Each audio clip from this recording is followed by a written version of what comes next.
biggest challenge is undoubtedly this big sheet of glass. It's 6 metres by 3.2, huge sheet of structural glass, and it will take the weight of 20, 30, 40 people up there, and it will let the light through to the lower deck, and then it's structurally sound for the top, which is fabulous. But it's just moving it in and installing it without it being damaged and keeping it that way. Bob has been amazing doing the glass platform. I rang up initially and said, what is the largest size of glass can you do on its own? And someone said, oh, it's easy, 6.2 by 3.2. And I thought, great, we'll do that.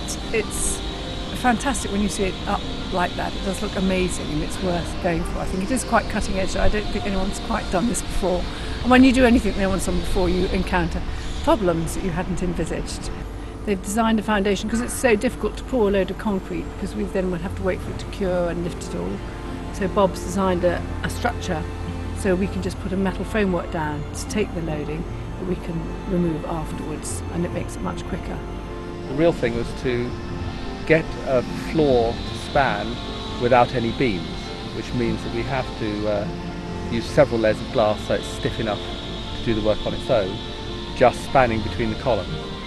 We looked at several ways of doing it in several different thicknesses. In the end we've ended up with 4 sheets of glass, all toughened, and then with holes in. Bunny wanted the columns right on the edge of the glass. We're faced with the problem of the biggest piece of glass we could buy in the UK, and then going to get it toughened, and there are only one or I think maybe 2 now processes that are able to toughen a piece of glass that big, and then putting holes through the glass very close to the edge.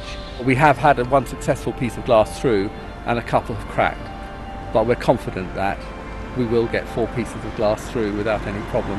And we've used, at Bunny's request, a very clear glass called low iron glass. It has a very low iron content and therefore is much more clear, less green than standard glass.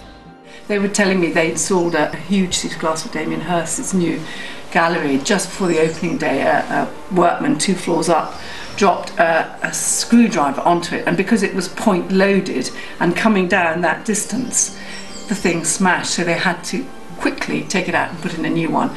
And again, if we have to do that, we'll have a 72-hour turnaround, and we'd have to remove the plants in the way, take out the old one and bring in a new one and pop the plants back in. Normally it'd be fine, but when you've got judging on a set time and a set day, it just adds to the frisson of excitement, shall we say.